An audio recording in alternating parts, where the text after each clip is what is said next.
Assalamualaikum warahmatullahi wabarakatuh. Hari ini saya akan mengajar tentang penjagaan bahasa, iaitu bab 1.2 dalam sains komunikasi saya panggil. Okey. Jadi kita nak tahu bagaimana kita nak tahu tentang bahan yang boleh dibuang dalam siki dan bahan tidak boleh dibuang dalam siki. Jadi jom kita tengok antara bahan yang boleh dibuang siki ialah bahan neutral, iaitu air biasa je, dan asid lemak ataupun alkali lemak, ataupun pH di antara pH 5 dengan pH 9. Kalau bawah pH 5 tu tak boleh, ataupun pH atau lebih pH 9 tu tak boleh. Maksudnya kalau alkali tinggi tu dia atas pH 9, dan kalau masuk asid lemak tu bawah pH 5 tu. Jadi itu agak bahaya sikit kalau masuk dalam sinki. Dan bahan yang tidak boleh masuk dalam sinki ialah pepejal. Dan kena ada logik juga. Kalau tak logik kalau contohnya kalau nak masuk batu dalam sinki tu memang tak logik memang tak akan masuk. Just kena guna logik untuk bahan tak boleh buang dalam sinki. Sekarang ni Yusuf akan pergi ke nak menguruskan pelupusan bahan sinki biologi. Kita ada 4 kategori, iaitu kategori A, kategori B, kategori C, kategori D. Sekarang ni setengah lepin pula dah. Okey, kita mula dengan kategori A dulu. Kategori A dialah peralatan tajam, dan kategori ni paling senang sekali untuk dilupuskan. Dan maksud pelupusan tu adalah menguruskan bahan ataupun barang pembaziran macam pada asas ni macam sampah kalau nak menguruskan bahan sisa biologi ni. Okey, kategori ni pada asas ni disimpan dalam bekas khas. Contohnya macam pisau disimpan dalam bekas khas dan disimpan sementara saja. Senang je kategori ni.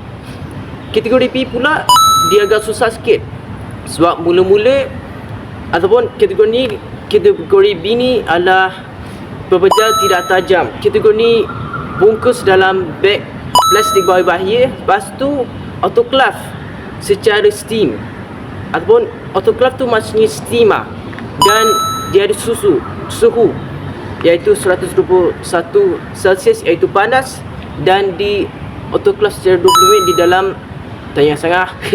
Dan akhir sekali dibuang dalam tong bahaya kot.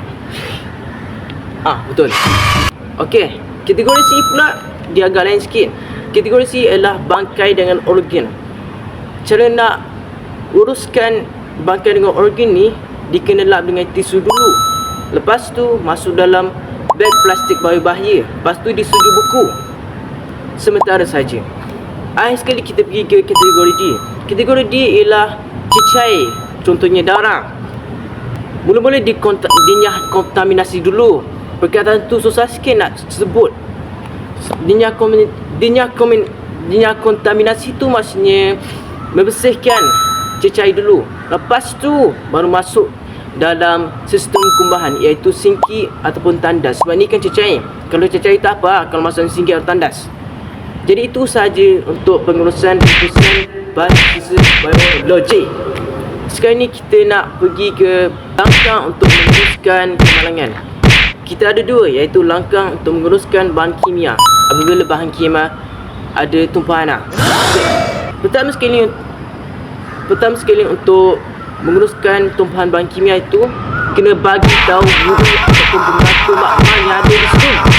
Lepas tu jadikan sebagai kawasan larangan dan kena sekat dengan pasir. Kalau bahan kimia jatuh, ingat kena sekat dengan pasir, dan kena guna sikit tumpahan bahan kimia. Dan akhir sekali buang dengan selamat.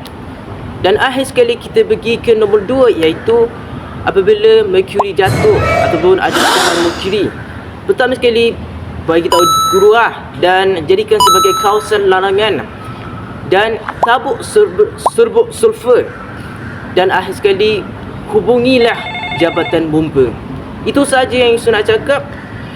Hari ni alhamdulillah Yusuf dapat cakap dengan lancar sikit, sebab selalunya Yusuf akan mengkaji pada masa pagi masa selepas subuh. Yusuf akan mengkaji tentang topik yang Yusuf nak ajar hari ni. Tapi alhamdulillah hari ni Yusuf dapat kaji. Masa Yusuf kaji malam tadi tu, alhamdulillah Yusuf dapat ingat. Jadi harap para penonton dapat manfaat daripada video ni. Sekian, terima kasih. Assalamualaikum warahmatullahi wabarakatuh.